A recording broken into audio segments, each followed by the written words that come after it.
Hello guys, welcome back to channel. आज के इस वीडियो के अंदर मैं आपको बताने वाला हूँ वेब 3 के बारे में। वेब 3 क्या है, ये जानने से पहले आप सभी को पता होना चाहिए वेब 2 और वेब 1 के बारे में। तो चलिए इस वीडियो को हम स्टार्ट करते हैं।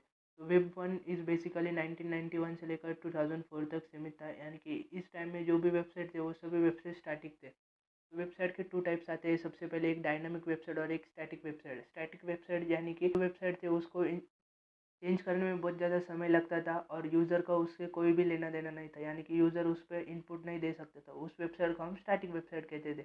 और इस कमी को पूरा किया है वेब 2 के अंदर, यानी कि वेब 2 के अंदर जो भी वेबसाइट आती थी उस वेबसाइट को हम डायनामिक वेबसाइट कहते थे। और इस वेबसाइट के अंदर हम कुछ ना कुछ इनपुट देते थे और उसको कुछ ना कुछ आउटपुट भी हमें मिलता था।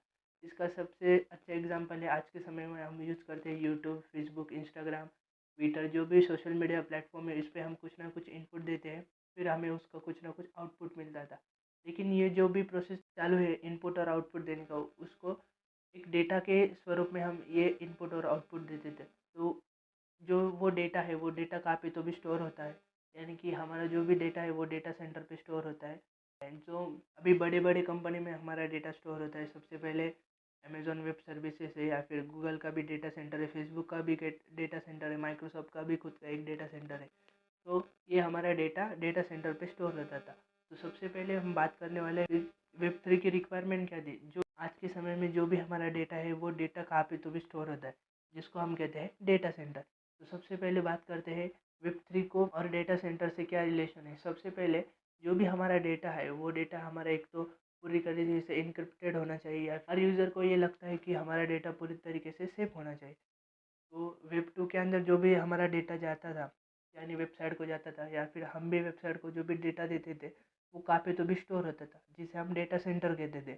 और हैकर लोग इस डेटा सेंटर को हैक करते थे और हमारा डेटा चुरा लेते थे। ये जो डेटा है वो डेटा हैक होने के चांसेस सबसे ज़्यादा बढ़ चुके थे इस समय के अंदर। इसके बाद जो भी हमारा डेटा है वो डेटा सेंटर पे स्टोर होता है, और जो भी डेटा हम डेटा सेंटर पे स्टोर करते हैं उस डेटा को एनालिसिस करने के लिए जो भी डेटा हम इनपुट के तौर पे देते हैं उसका कुछ ना कुछ आउटपुट आता है। ये सभी स्टोर रहता है डेटा सेंटर के अंदर, और ये डेटा सेंटर को कोई लोग इसको हैक कर सकते हैं या फिर हमारा डेटा लीक कर सकते हैं। तो इस कमी को पूरा करने के लिए हम यूज़ करने वाले वेब 3 टेक्नोलॉजी, या फिर वेब 3 क्या है मैं आपको बताता हूँ। तो सबसे पहले वेब 3 के अंदर जो भी टेक्नोलॉजी आती है, जो कि बिटकॉइन है, आज के समय में सबसे ज़्यादा ट्रेंडिंग टॉपिक है। फिर इसके बाद आता है इथेरियम, फिर इसके बाद आता है डॉजकॉइन। इस सबसे पहले मैं बात करने वाला हूँ डेटा को सिक्योर कैसे किया जाता है। तो वेब 3 के अंदर जो भी टेक्नोलॉजी आती है, जो कि ब्लॉकचेन है या फिर इथेरियम है, इस टेक्नोलॉजी के अंदर जो भी हमारा डेटा है वो ऑल ओवर वर्ल्ड में जहाँ पे भी वेबसाइट यूज़ करते हैं, उस जो भी कंप्यूटर में हम वो डेटा यूज़ करते हैं, उस कंप्यूटर के अंदर उस डेटा को स्टोर किया जाता है इस टेक्नोलॉजी की वजह से। यानी मान लो अगर हैकर को हमारा डेटा हैक करना हो, तो सबसे पहले पूरी जहाँ पे भी वो वेबसाइट रन करती है वो सभी कंप्यूटर को उनको हैक करना पड़ेगा, यानी कि ये प्रोसेस नेक्स्ट टू इम्पॉसिबल है। ये अगर आप जो भी डिसेंट्रलाइज ऐप और जो भी डिसेंट्रलाइज टेक्नोलॉजी आज के इस युग में है उन सबको हैक करना नेक्स्ट टू इम्पॉसिबल है। ब्लॉकचेन क्या है इसके अंदर भी हम एक वीडियो बनाने वाले हैं।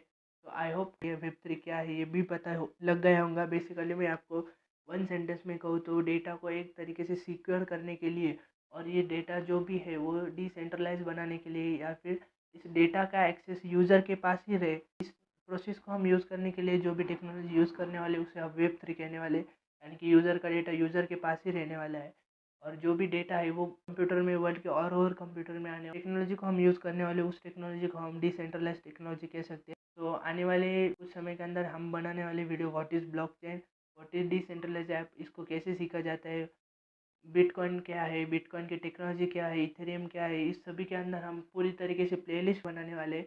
तो अगर आपको ये इन्फॉर्मेटिव वीडियो अच्छी लगी होगी तो लाइक कीजिए, और चैनल पे पहली बार आ रहे तो सब्सक्राइब कीजिए। टेक्नोलॉजी को हम सिखा रहे होंगे, तो अगर आपको ये वीडियो दिल से अच्छा लगा होगा तो लाइक कीजिए, चैनल पे पहली बार आए तो सब्सक्राइब कीजिए। मैं मिलता हूँ आपको किसी और नए वीडियो